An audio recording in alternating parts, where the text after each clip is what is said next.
Hola, muy buenos días y bienvenidos a Esenciales en Infectología, un espacio de aulas abiertas de la Universidad de Antioquia. El día de hoy nos encontramos con la doctora María Isabel, quien nos va a hacer una disquisición acerca del tema de las encefalitis por listeria. De esta hay varios bacterias pertenecientes a este grupo, pero curiosamente la única que afecta al ser humano es Listeria monocytogenes. Entonces, cuando hablemos de listeria, nos estamos refiriendo a esa Listeria monocytogenes, a pesar de que hace relación pues a todo un grupo de bacterias. En este sentido, entonces, vamos a ver cómo esta bacteria ingresa a nuestro cuerpo y tiene esta apetencia o este tropismo hacia el sistema nervioso central, qué manifestaciones clínicas tiene y, por supuesto, cuál debe ser el tratamiento ideal en este tipo de afecciones. Los dejo entonces con la doctora María Isabel, quien es residente de neurología de la Universidad CES, para que nos exponga acerca de este interesante cuadro clínico con un desenlace que no es el esperado la mayoría de las veces, pero que detectado a tiempo puede tener entonces un resultado no tan adverso. Doctora.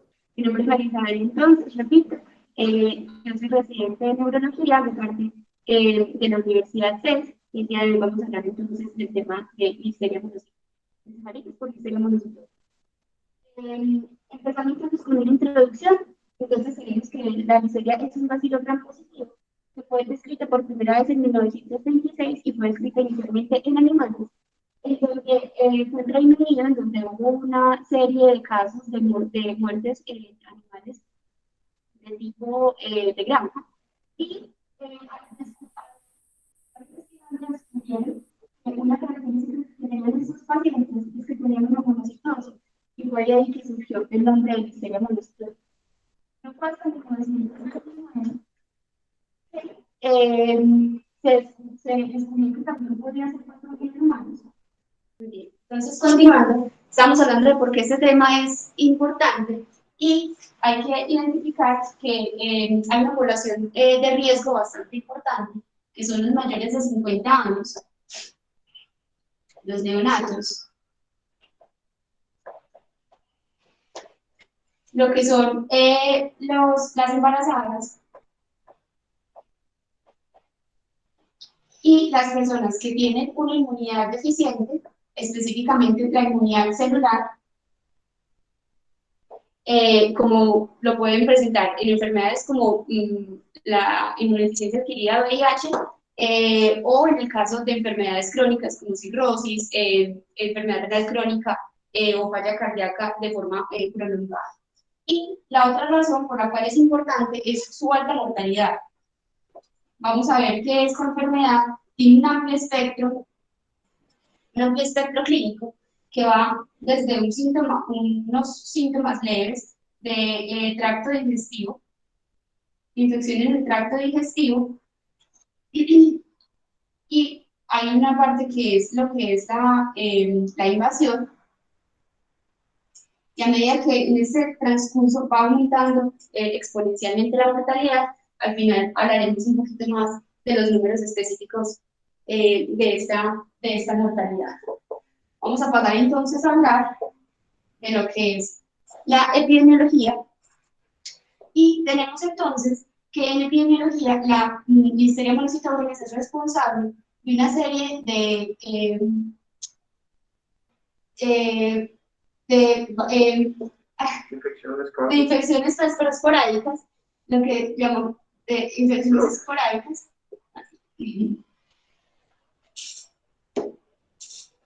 Listo. Que eso va a dificultar, eso asociado a un periodo de incubación que es muy variable, va a resultar en una dificultad a la hora del registro y del seguimiento de esta enfermedad.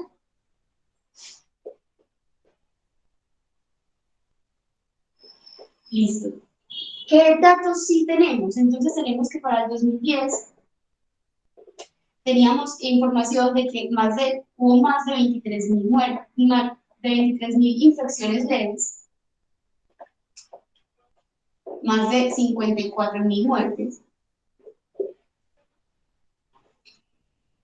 y más de 170.000 secuelas por la infección por listeria monocytogenes. Estos registros se tienen principalmente en países industrializados,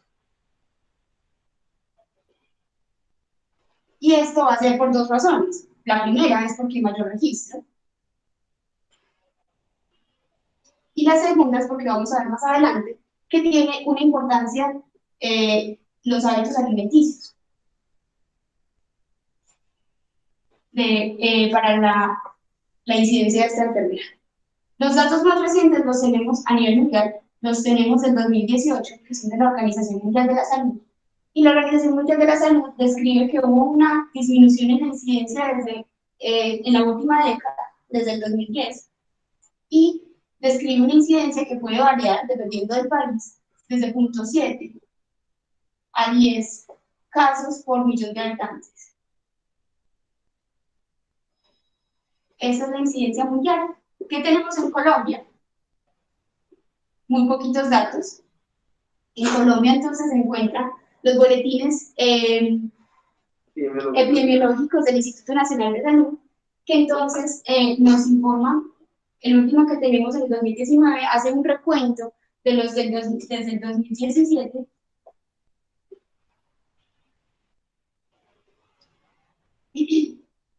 diciendo que hubo una serie de brotes, pero el problema es que no especifica cuál es el número de las personas que fueron afectadas en estos brotes. Dice que en el 2017 hubo 2 brotes, en el 2018 hubo 4 brotes, 2019 hubo 3 brotes, y en el 2020, que fue un boletín aparte, hasta el mes de octubre, tenía un solo brote reportado. Entonces, como pueden ver, queda una duda muy grande de cuántas son las personas comprometidas por esta infección. ¿Qué nos falta mencionar? Entonces, lo que les había dicho, que hay una serie de factores para el contagio. El primero, y el más importante, son los alimentos. Y los alimentos, entonces, listo. Vamos a ver entonces que los alimentos están, los principales son entonces las raíces, los quesos, los derivados lácticos no pasteurizados y las carnes frías.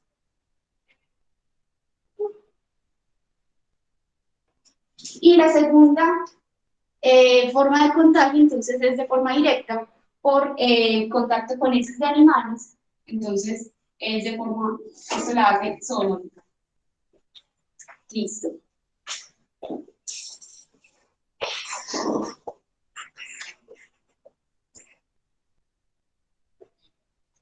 Muy bien, vamos ahora a hablar entonces de lo que es la microbiología. Empezamos hablando de lo que nos mencionaba el doctor. La listeria es un género que tiene en total 17 especies. De ellas, solamente 3 se han reportado como patógenas para los humanos.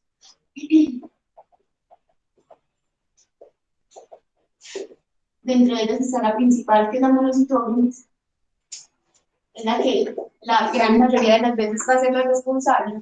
También se ha descrito en reportes de casos una listeria que se conoce como Ivanovi y una que se describe como Gracia. ¿Qué es importante entonces de la listeria monocitogenes? Ya les había mencionado que era un bacilo, un positivo,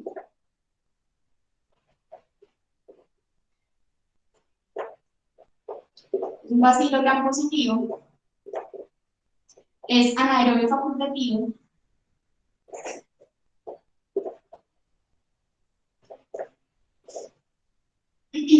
no productor de esporas,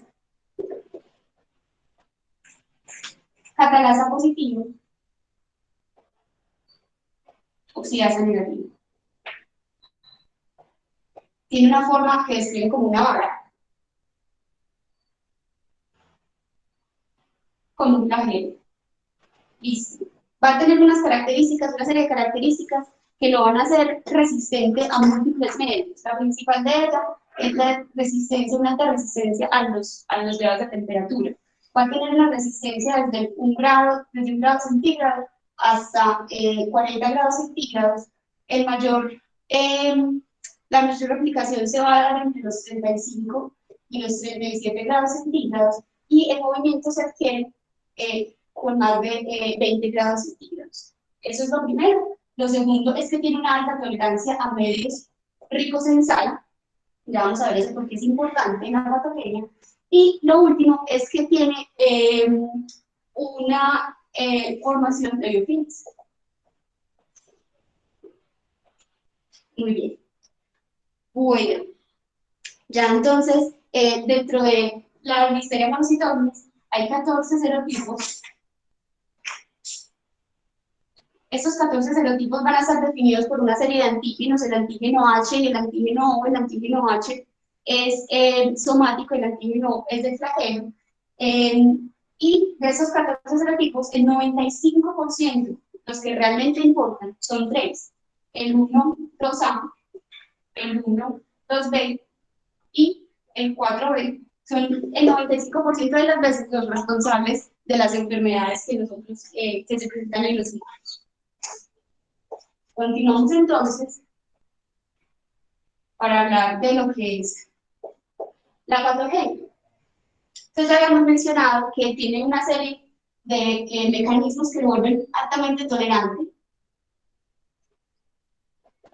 a los medios externos, pero también hay una serie de mecanismos que lo vuelven resistente al mecanismo, pues al medio intracelular.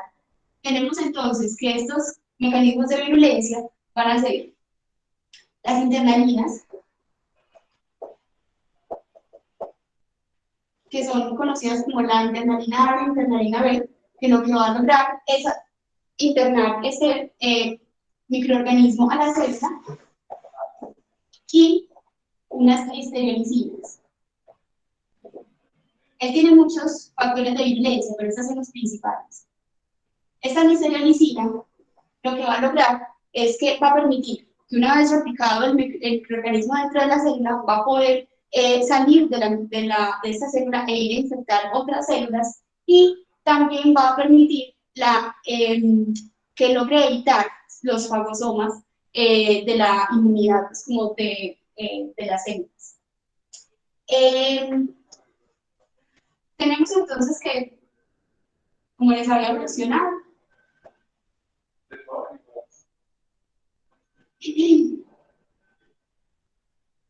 la principal vía de entrada entonces por tracto digestivo, y una vez llega al estómago, usualmente el pH menor a 3 es bactericida para esta bacteria, pero un pH de 3,5, que es lo usual, lo soporta.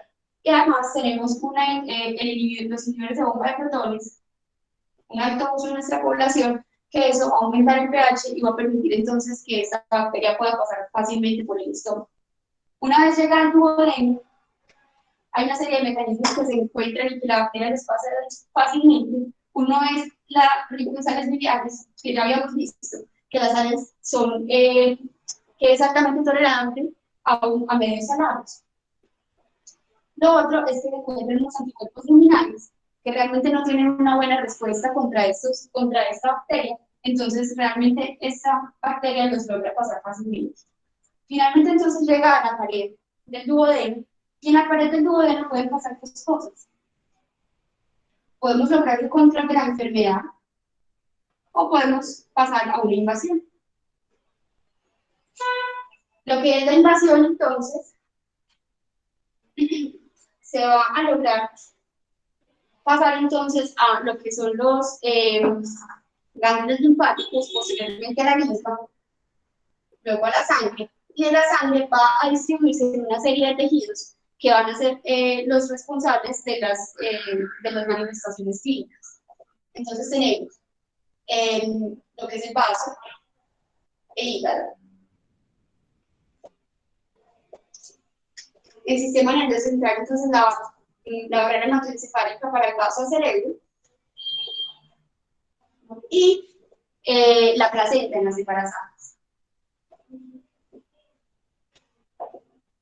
Como nuestro tema principal es el cerebro, entonces les voy a hacer un énfasis en cuáles son los mecanismos descritos para la entrada de esta bacteria a través de la barrera hematoencefálica. El primer mecanismo descrito ha sido de forma directa. Se ha visto que estas internalinas, así como ayudan a invadir las células fagocitas, fagocíticas también ayudan a invadir las células no fagocíticas. Entonces pueden pasar fácilmente el endotelio a través de estas internalinas. La segunda forma descrita es a través de un mecanismo de tipo caballo de Troya. Este caballo de Troya lo hacen a través de los monocitos infectados que tienen un paso libre a través de la barrera hematoencefálica y como están infectados, pueden, pues la bacteria entonces termina en célula. Y el tercero descrito, que es el más cuestionado, es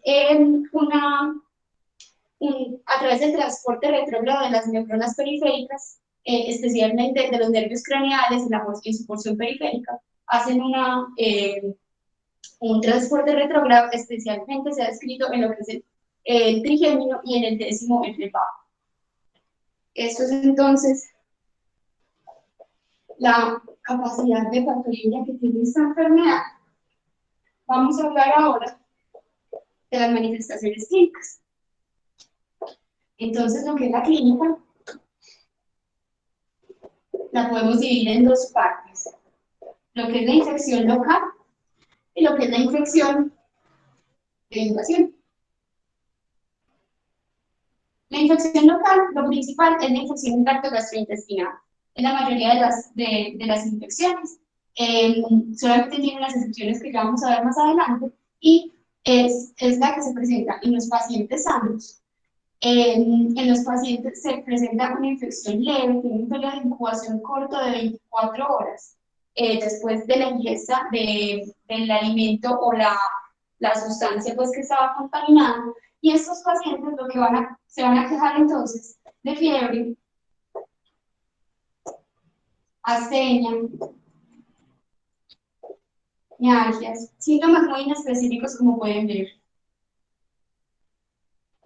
Y finalmente, lo que es diarrea, náuseas y vómito, y esta diarrea va a ser, no tiene características especiales, es simplemente acuosa, sin sangre.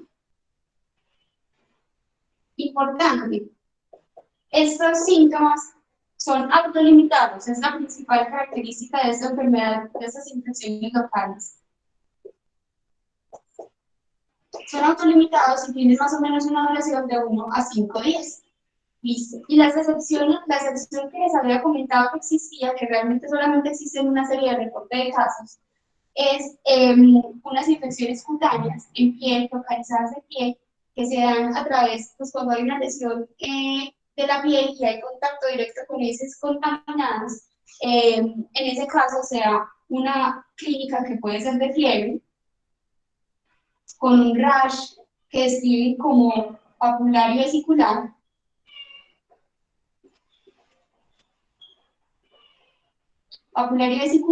y nuevamente la principal característica por ser una infección local es que es autolimitada. Estos pacientes usualmente pueden pasar incluso desapercibidos en su infección. Pasando entonces a lo que es la infección de tipo invasiva, tenemos que hablar entonces en ella de la serie de grupos que pueden presentar la infección invasiva, empezando entonces con el embarazo. Las mujeres embarazadas se presentan principalmente la infección en el tercer trimestre del embarazo, porque es en este trimestre en el que tiene mayor disminución de la inmunidad celular. Y se ha visto que tiene un aumento de 17 veces el riesgo de infección por este patógeno. Es muy curioso porque presentan entonces una infección que realmente podría pasar desapercibida y es leve, se presenta de la misma manera que en personas sanas, se presenta con fiebre, astenia, mialgias, síntomas de tracto gastrointestinal, y podría pasar desapercibido como les mencionaba. Sin embargo, se ha visto que esto hace un paso transplacentario y lo que termina es en un aumento de mortinatos o de abortos, dependiendo del trimestre en el que se presente. Se ve también aumento de parto pretérmino. La infección por esta bacteria induce el parto y las pacientes se presentan con contracciones. Y finalmente la poliomelitis. Y es así como se sabe que realmente las mujeres embarazadas tienen una infección invasiva, porque si ya logra llegar como tal a la parte como de todo el proceso pues como de la unificación pues como con su bebé. Listo. ¿Qué se ha visto? Entonces que el segundo grupo son los neonatos. Y los neonatos entonces, de las mujeres embarazadas, el 66% de las mujeres embarazadas presentan entonces, pasan su infección a los neonatos. Y en los neonatos la manifestación puede ser de tres tipos. Puede haber una sepsis temprana, menos de 72 horas. Y en estos casos la principal manifestación va a ser de insuficiencia respiratoria aguda, pero también se puede presentar con meningitis o simplemente pues con la sepsis sin haber presentado alguna de estas dos. Sepsis tardía, mayores de 72 horas, que se presenta más que todo con meningitis. Y hay otra descrita que es la granulomatosis séptica,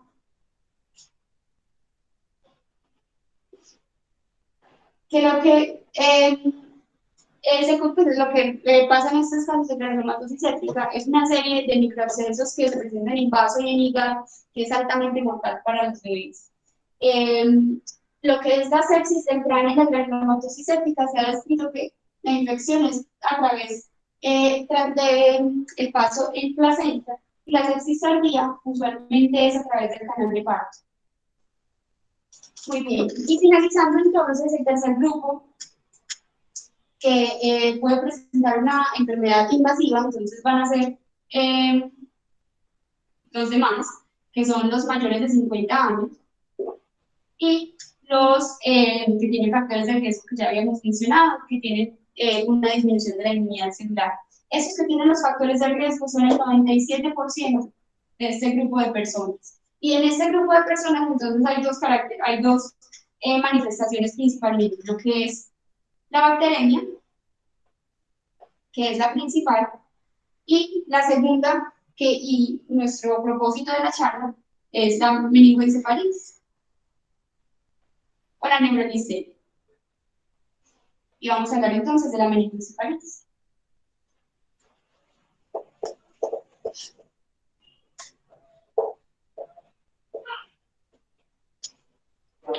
Entonces, la neurolisteriosis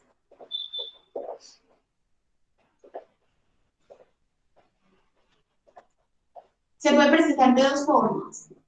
Una es como meningitis, que es la menos común. Una meningitis única solamente se presenta en el 15% de los casos. Y la meningoencefalitis, que tiene como característica esto de encefalitis, este compromiso de encefalitis, es que la listeria tiene una alta capacidad para invadir el parénquima. Eso va a lograr entonces que haga pues, la cerebritis, que logre hacer abscesos y que haga finalmente una de las manifestaciones más típicas de la listeria, y que para nosotros, cuando la encontramos, siempre nos hace sospechar en listeria, es la romboencefalitis. ¿Qué es la romboencefalitis? Es el compromiso del romboencéfalo, que puesto en palabras más sencillas, es el compromiso de puente, bulbo y cerebro. En cuanto a estadísticas de compromiso del sistema nervioso central, entonces se ha visto que realmente de las meningitis bacterianas a nivel mundial se tiene una estadística de 10 casos por cada 100.000 habitantes. Pero esto es de meningitis bacteriana para todos sus patógenos. Y de estas, entonces, la listeria es el quinto patógeno responsable a nivel de los países de Occidente, y el tercer patógeno cuando se hacen las estadísticas a nivel mundial. Muy bien, ¿cómo se presenta entonces un paciente con neurolisteriosis? Entonces vamos a ver que estos pacientes tienen un periodo de incubación prolongado, tienen una incubación que va de 10 a 30 días incluso en algunos casos, se presentan con un curso subagudo. Este curso subagudo entonces tiene como una fase de prodromo en la que los pacientes van a presentar los síntomas que ya hemos mencionado, los que son poco específicos, que son fiebre, síntomas de tracto gastrointestinal, eso es importante para la sospecha diagnóstica, astenia, mialgias. Y esto puede ser ese prodromo, puede durar entre 3 y 4 días. Que el usuario entonces que progrese y mantengan la fiebre y hagan una persistencia de la fiebre, y esto se ve en hasta el 90% de los casos la fiebre. Se presenta una confusión y una disminución en el alertamiento, en hasta un 60% de los casos. Rigidez de nuca como característica de la meningitis. Y cefalea. Estos son los síntomas que vamos a considerar clásicos entonces de estas meningitis, pero de esas meningoencefalitis. Pero hay unos síntomas que se presentan también debido a este compromiso del parénquima tan importante que tiene, y es principalmente convulsiones, que se presentan en hasta un 30% de los casos, compromiso con neuropatías craneales, que se presentan en hasta un 20% de los casos, y la neuropatía craneal descrita más importante ha sido del séptimo par craneal, pero también se ha descrito del sexto par craneal y del octavo par craneal. También se tiene entonces un compromiso de una epiparesia, se puede presentar con epiparesia, e incluso, de acuerdo al compromiso que tengan de romboencefalitis, si es muy extenso, puede haber poliparesia. Y por último, pero no menos importante, está el síndrome cerebeloso, que entonces el síndrome cerebeloso es una de las características también que da esta enfermedad por su compromiso como el romboencéfalo. Y ese síndrome cerebeloso entonces va a estar definido por lo que es el vértigo, la disartria, la dismetría, la ataxia en marcha o la ataxia apendicular, que podemos ver en la clínica en un momento pues como de presentación de estos pacientes. Eso es entonces lo que tenemos de la clínica de membrodisperiosis. Hablando entonces del diagnóstico, lo más importante entonces va a ser la sospecha clínica en estos pacientes que, como les había mencionado, tienen una serie de factores de riesgo y que tienen esta presentación de tipo subagudo, o en el caso de los neonatos, en los casos de sepsis temprana o tardiva. Vamos a hacer, como siempre, una serie de laboratorios. Dentro de ellos un hemograma, en donde vamos a encontrar cosas bastante inespecíficas, pero que nos hacen sospechar pues, de una enfermedad bacteriana. En el hemograma vamos a ver entonces una elevación de leucocitos, con elevación de polimorfonucleares, y se ha descrito linfopenia. Como característica, como pueden ver, en los humanos nunca se ha descrito esa monocitosis que se describió inicialmente en los animales. Lo otro que vamos a solicitar entonces es una PCR que va a estar elevada. Vamos a solicitar un sonograma, porque el 29% de estos pacientes, casi el 30%, van a cursar con hiponatremia por ese compromiso del sistema nervioso central. Y finalmente, vamos a solicitar en todos los pacientes en los que se sospeche una invasión, una infección invasiva, vamos a solicitar hemocultivos. Porque están positivos en hasta un 50% de los casos, por ejemplo, del sistema nervioso central, y con esto solo, y los síntomas de infección del sistema nervioso central, se podría hacer el diagnóstico. En cuanto al sistema nervioso central específicamente, Entonces vamos a solicitar una función grupal de líquido cefalorraquídeo, vamos a encontrar que tenemos una presión de apertura aumentada, tenemos pleocitosis, aproximadamente de 400 es la media que reportan, y esa pleocitosis va a tener predominio de polimorfos nucleares, la media que reportan es de 70%, va a tener proteinorraquia debido a la inflamación, y va a tener finalmente consumo de glucosa. Como pueden ver entonces, estas características no van a ser diferentes a, lo de una meningitis bacteriana. Lo que es las imágenes, aquí tenemos un problema, y es que las imágenes no son muy sensibles para hacer el diagnóstico de esta infección. La más sensible es la resonancia magnética contrastada, y va a presentar una sensibilidad del 60%, bastante poquita, como pueden ver. ¿Qué podemos encontrar entonces en una resonancia magnética contrastada? Vamos a encontrar un compromiso de los leptomeninges difuso. Vamos a ver hiperintentas entonces en esas imágenes. Vamos a ver lesiones focales. Lesiones focales que vamos a ver también de forma hiperintensa, usualmente las vamos en T2 y en el FLE, y vamos a ver lo que son las complicaciones que se pueden presentar entonces en esta infección. Entonces podemos encontrar los abscesos, podemos encontrar hemorragias secundarias a esta infección, infartos, o incluso se ha descrito ventriculitis e hidrocefalia.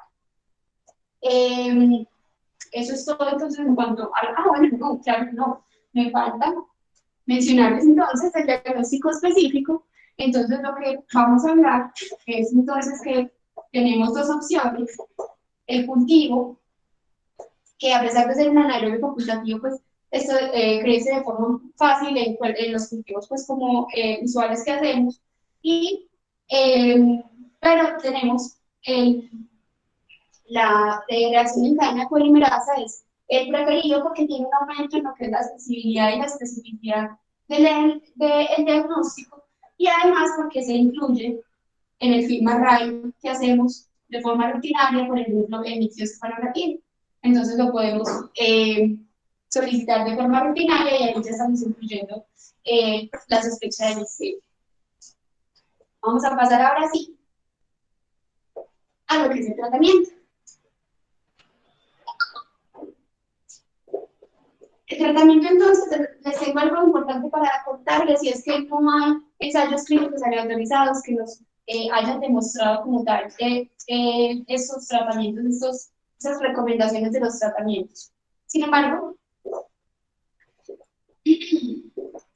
entonces, la primera línea pues, de tratamiento recomendado son o las ampicilinas, las aminopecilines, o la penicilina G. Esta dosis, la ampicilina es de 2 gramos cada 4 horas. La penicilina G entonces de 4 millones de unidades cada 4 horas. Listo. ¿Qué se ha visto?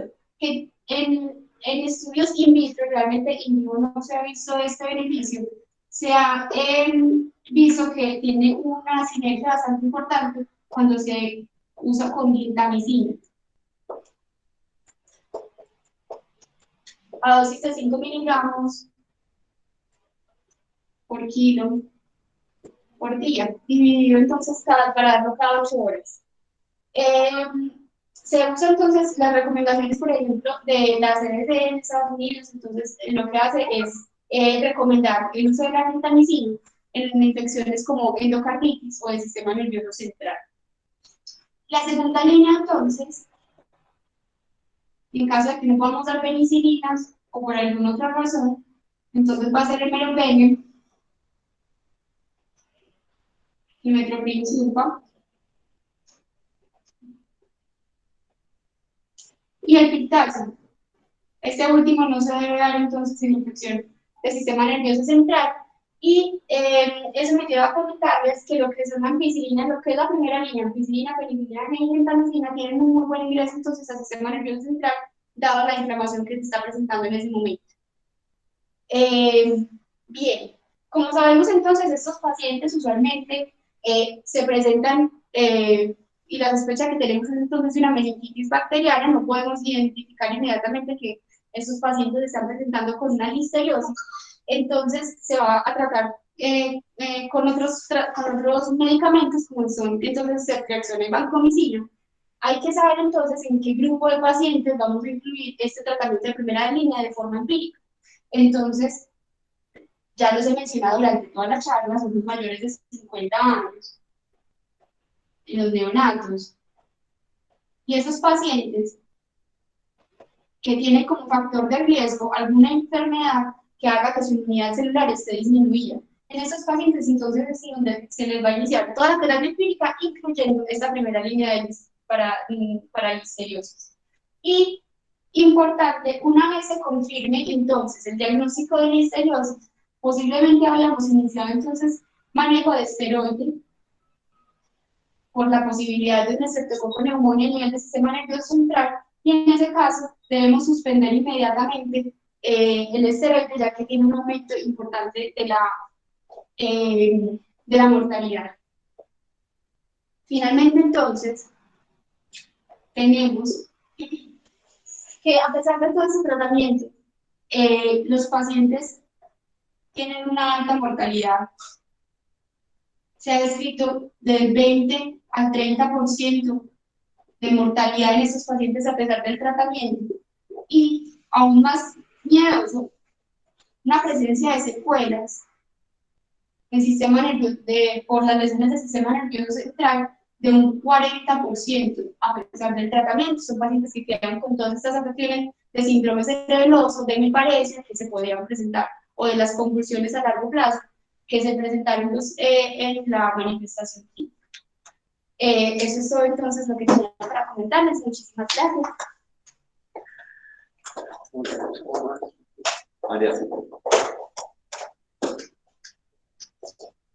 Muy bien, entonces, a manera de coloquio de conclusión, estamos hablando de un patógeno que es una zoonosis muy prevalente entre nosotros, cada vez con mayor frecuencia, y a medida que mayores personas inmunosuprimidas estamos teniendo en nuestro medio, producto de las terapias biológicas, de los trasplantes y del mismo VIH, hemos tenido una población cada vez mayor que están presentando grados de inmunosupresión que facilitan este tipo de zoonosis.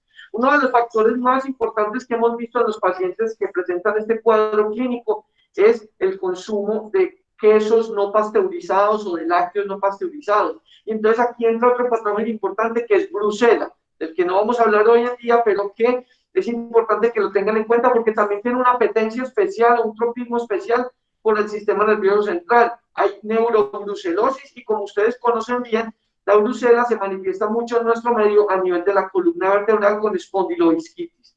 Entonces, volviendo a la listeria, esta zoonosis que entra por la boca tiene una patogenia muy particular que permite que esta, que es una bacteria flagelada, se una a las fibras de actina de las células y permita que tenga un salto. Y este salto le permite invadir las células adyacentes y pasar del tracto gastrointestinal a la circulación, sistema hematolinfoide y sistema nervioso central. Y es allí donde vemos el cuadro clínico más florido y de peor pronóstico, por todo lo que ya nos contaba la doctora María Isabel, de los abscesos, la meningitis y la meningoencefalitis. Este es un tratamiento que se debe instaurar de manera temprana. Entonces, quiero dejarles una cosa muy importante, y es, cuando usted tiene un paciente con encefalitis o meningitis o meningoencefalitis, usted le realiza la punción lumbar. Bueno, primeramente, muchas veces hay que hacer una imagen, una tomografía por lo menos, para ver que no tenga una contraindicación por un edema muy severo, por una lesión ocupante de espacio.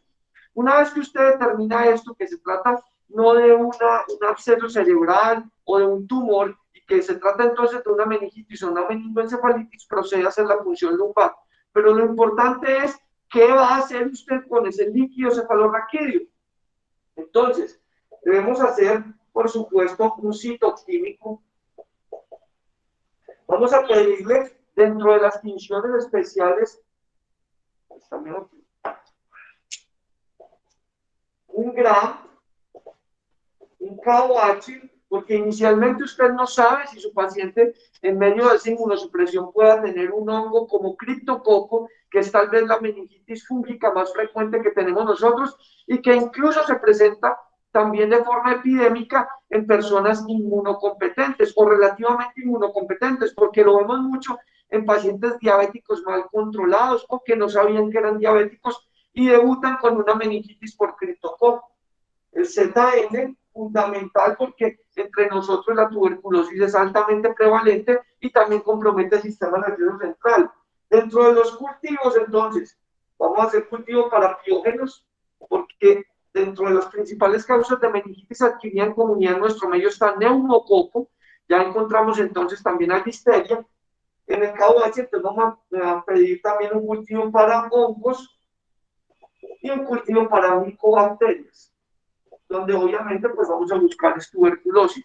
Esto desde el punto de vista de la microbiología tradicional.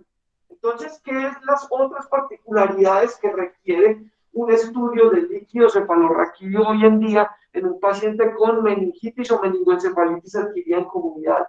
Hay que hacer una PCR de tuberculosis, o sea, pruebas moleculares de tuberculosis. Esto acompañado del ADA. Y es muy importante, y me quiero detener en esto del ADA, porque en muchas partes todavía consideran que si usted tiene un ADA elevado, una ADA mayor de 9 o de 10, que esto es diagnóstico de tuberculosis. El ADA, la diagnosidamidasa, es un producto de la degradación de los leucocitos. Lo único que le indica a usted es que hay inflamación y posiblemente una infección. Pero vemos el ADA elevado también en pacientes que tienen neurolupus y también en pacientes que tienen toxoplasmosis y que tienen otras infecciones del sistema nervioso central y también en pacientes que tienen neoplasias encefálicas. Entonces, ADA elevado no es igual a tuberculosis, es igual a inflamación y posiblemente infección del sistema nervioso central. No podemos hacer diagnóstico de tuberculosis con base únicamente en un ADA, no importa cuál sea su nivel. Tenemos que pedirle también un BRL, porque dentro del espectro de lo que es la neurosífilis, existen más o menos entre 7 y 9 manifestaciones diferentes, algunas más de índole psiquiátrico, otras más de índole focalizado, con compromiso del segundo par, del séptimo par, dependiendo de dónde afecte principalmente, porque aquí hay un fenómeno de vasculitis, y esa vasculitis luética puede dar manifestaciones muy diversas, y entre ellas puede producir una forma que es forma de meningitis o una forma meningovascular, que se parece mucho a un accidente cerebrovascular. Por eso ustedes van a ver que en los protocolos de los neurólogos, siempre que les llega un paciente añoso con un accidente cerebrovascular, le piden el DRL, porque puede ser ese accidente cerebrovascular la primera manifestación de una neurosífilis ya meningovascular y sintomática. Entonces pedimos PCR, ADA, DRL, y muy importante, y hoy en día no se nos puede olvidar, porque está disponible en nuestro medio, y es lo que les mencionaba la doctora Juana Isabel, que es el FilmArray. El FilmArray es una PCR múltiple, en donde están contenidos los principales patógenos, tanto bacterianos como virales y fúngicos, que producen meningitis en nuestra comunidad. Esto es imperdonable no pedirlo hoy en día a un paciente que llega con meningitis de la comunidad, no en el que presenta meningitis posquirúrgica, porque ahí la epidemiología y los agentes etiológicos cambian. Estamos hablando de meningitis adquirida en comunidad, en donde los patógenos involucrados en esta PCR múltiple van a ser los más importantes y vamos a poder tener un diagnóstico tan rápido como en 2 horas una vez que llega la muestra al laboratorio. Esto nos ahorra tiempo y nos disminuye morbimortalidad en este grupo de pacientes en particular.